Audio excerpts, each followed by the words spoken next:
Depuis l'indépendance, la République démocratique du Congo a connu 7 grands manifestes politiques qui ont marqué son histoire et orienté les débats sur son avenir.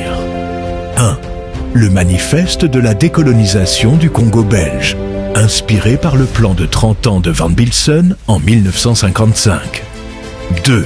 Le manifeste de la conscience africaine, rédigé par un groupe d'intellectuels congolais en 1956. 3. Le contre-manifeste de l'Abaco, publié la même année. 4.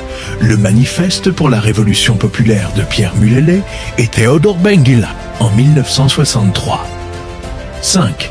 Le manifeste de la MPR, fondement idéologique du mobutisme en 1967. 6. Le manifeste du PRP de Laurent-Désiré Kabila en 1979. 7. La lettre ouverte manifeste adressée au président Mobutu par 13 parlementaires en 1980. Écrire aujourd'hui un nouveau manifeste politique revient à reconnaître à la fois l'héritage, les ambitions et les insuffisances de ceux qui l'ont précédé. C'est poursuivre une quête encore inachevée, celle d'une souveraineté véritable, d'une justice sociale équitable, d'une cohésion nationale durable et du respect de la dignité humaine. Le manifeste de la rénovation ne se veut ni un programme électoral, ni un texte circonstanciel, encore moins un simple document politique de conjoncture. Il se présente comme un acte intellectuel, moral et politique. Une rupture assumée avec la résignation, la fatalité et l'aliénation des consciences. Ce manifeste ne parle ni au nom d'un parti, ni d'un clan, ni d'une organisation particulière. Il porte avant tout une exigence fondamentale, celle de la reconstruction lucide, consciente et durable de la nation congolaise. Le manifeste de la rénovation se présente comme une œuvre destinée à provoquer un véritable sursaut dans le débat public congolais. Sa publication officielle, annoncée pour le 6 juin 2026, ne correspond pas à la sortie d'un simple ouvrage politique, mais à celle d'un texte de combat pensé comme un instrument d'action et de transformation. Son ambition affichée est claire: convaincre, mobiliser et provoquer une rupture profonde avec l'ordre établi. Refusant les demi-mesures et le langage politiquement correct, le texte revendique une parole directe et sans complaisance. Son message central repose sur une idée forte: ni la classe politique, ni le peuple congolais ne sont condamnés à l'échec. Selon l'auteur, la fatalité n'existe pas, à condition que la nation retrouve le sens profond de la souveraineté, de la responsabilité collective et d'une véritable vision politique. L'ouvrage a été conçu en 2 formats complémentaires, afin de toucher des publics différents.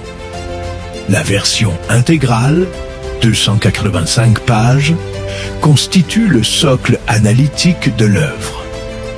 Elle propose un diagnostic approfondi de la situation congolaise, examine les dynamiques historiques et analyse les réalités politiques avec une rigueur intellectuelle soutenue.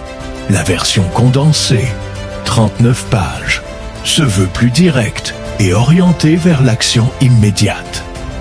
Elle expose l'essentiel de la doctrine de la rénovation, définie comme un patriotisme nationaliste rénovateur, et vise à encourager l'engagement citoyen et le sursaut collectif. Le texte insiste également sur le fait qu'il ne s'agit ni d'un programme électoral, ni d'un document opportuniste rédigé pour répondre à une circonstance passagère. Le manifeste de la rénovation se présente comme un acte à la fois intellectuel, moral et politique, assumant une rupture nette avec la résignation, la fatalité et ce que l'auteur appelle l'aliénation mentale. Au-delà des clivages partisans, le manifeste affirme ne parler au nom d'aucun parti, clan ou organisation spécifique. Il se réclame d'une seule exigence, la reconstruction consciente de la nation congolaise. L'ouvrage justifie son apparition par plusieurs constats majeurs. Le Congo traverse une période décisive de son histoire, marquée par des défis sécuritaires, économiques et sociaux qui rendent le statu quo intenable. Les modèles importés ont montré leurs limites, faute d'être enracinés dans les réalités et les aspirations profondes du peuple congolais. Le pays a besoin d'un sursaut doctrinal et moral, fondé sur des principes idéologiques solides et une véritable boussole éthique. Enfin, le manifeste se veut un acte de conscience nationale, destiné à éveiller les citoyens et à les inviter à redevenir acteurs du destin du Congo. Ainsi, le manifeste de la rénovation se présente déjà comme une contribution majeure au débat sur l'avenir de la République démocratique du Congo, en appelant à une refondation politique, intellectuelle et morale du pays. Le manifeste de la rénovation est présenté comme un texte politique et intellectuel destiné à réveiller la conscience congolaise et à provoquer une rupture avec le système actuel. Il ne s'agit ni d'un programme électoral, ni d'un document circonstanciel, mais d'un appel à la reconstruction consciente de la nation congolaise. L'ouvrage défend l'idée que le Congo peut sortir de ces crises à condition de retrouver le sens de la souveraineté, de la responsabilité collective et d'une vision politique forte. Il critique la résignation, l'aliénation mentale et l'échec des modèles importés jugés inadaptés aux réalités congolaises.